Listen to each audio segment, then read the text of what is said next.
au revoir to Wenger on talkSPORT. Goody gosh. 10, 20, 30, 40, 50 or more. The bloody red barons would roll up the score. 80 men died in that street of the bloody red barons of Germany. In the nick of time, a hero rose, a funny-looking dog with a big black nose. He flew into the sky to seek revenge, but the barons shot him down. Horses failed again. 10, 20, 30, This is a very strange version of this song. They found this by the Irish Rovers, right? Not by the original band who had the hit with it. It was the original band, The original band was back in the 60s, I think. Yeah, it was 70s, I think it was. 70s, but they looked like one of those 60s bands, like the Dave Clark Five. Yeah, they did, haircut. the stupid haircuts and all that, I think they were called the Guardsmen or something, the Royal something Guardsmen. like that, yeah. But this is the Irish Rovers doing a sort of Irish diddly version of it. Well, it's quite a good version. The reason we're playing this is that it's quite an historic day. 100 years ago today, Baron von Richthofen, yes, was shot down 2 weeks before his 26th birthday. He was the greatest ever German air pilot ace. And he blew out of the sky 80 Allied planes. 80.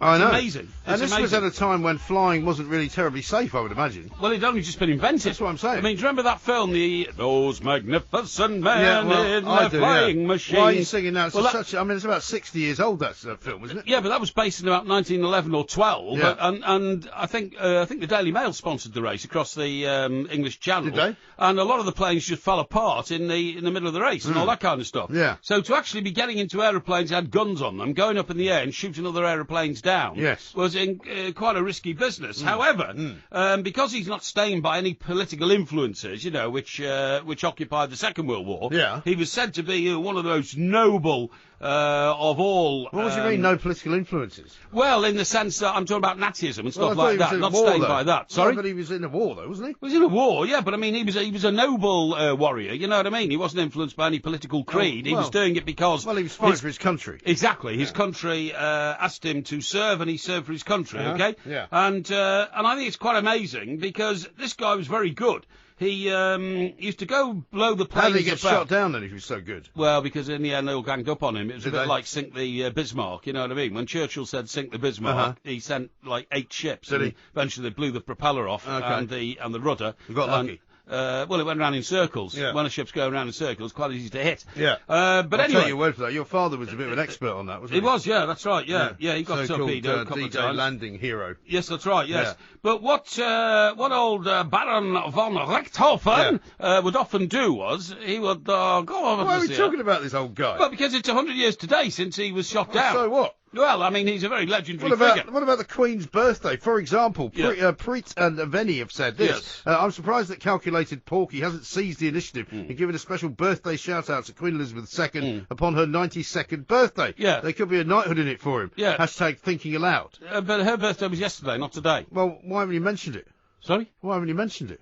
Why should I mention it last night? We did a show last night. Yeah, well, today's another day, though. Yeah, well, it's not her birthday I'm today. going to celebrate Baron von Richthofen's death. I'd rather celebrate the Queen's birthday. No, now, Baron von Richthofen, who got an Iron Cross. By the way, in all the Second World War films that we see, how come the German soldiers always got an Iron Cross? There must have been an awful lot of Iron Crosses given out. Well, no, they didn't all have an Iron Cross. Yeah, but they the did. insignia on the uniform sometimes included an Iron Cross. Well, they always, where normal people would have a tie, they had an Iron Cross. Not always, And if you think about I think you're over-egging that if you think about it, only about half a dozen soldiers during the Second World War won the Victoria Cross, right? Yes. But almost every German soldier who ever appeared in a John Wayne film had an Iron Cross. Well, I don't think you should necessarily assume that a John Wayne film is a true and accurate record of the Second World War. Well, I think it probably would be. To be entirely honest. I've got this from Patrick. He says, Porky's right with the news that this was a diamond planet that they found. Yeah. Unfortunately, however, it was from a study in 2012, then published in 2013. He's only 5 years behind the times. No, not at all. They've gone back on it to see whether there's any chance of getting it back. I see.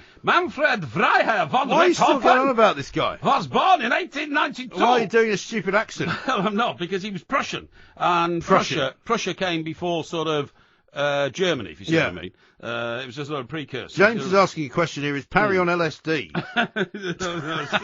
Well, what I was going to say was, the most interesting part It's about... the FA Cup weekend, you know. Yeah, hang on. What are you going on about? The most interesting part about old Baron von Richthofen was that what he would do is, because he came from a very titled family, he'd go up in the air and he'd blow away, you know, the enemy. Yeah. But then he would send a team of like 20 guys on the ground to go and get a bit of the plane he'd just blown away. Oh, what, so he'd go and land?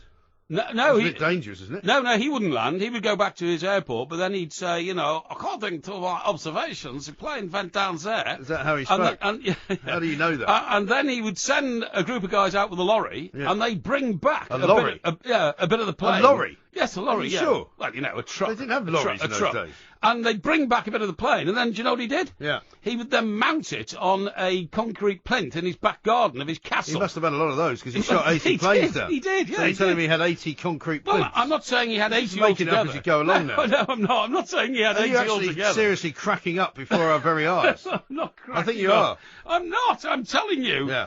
That he Go would for the often, Benelin injection. He would often send his men out to get pieces of the planes he'd shot down as really, you know, as souvenirs for the war. That's what they did in those days. Yes. You know? Patrick says this. Clearly, Porky has yet again proven that he has more money than sense. £1,800 for every Everton game. He could have bought Chester FC for that and been able to watch a better quality of football. Yeah, I don't know. You know, you really should have done. Bit harsh. Now, coming up. The stupid swore that he'd get that man, so he asked the great pumpkin for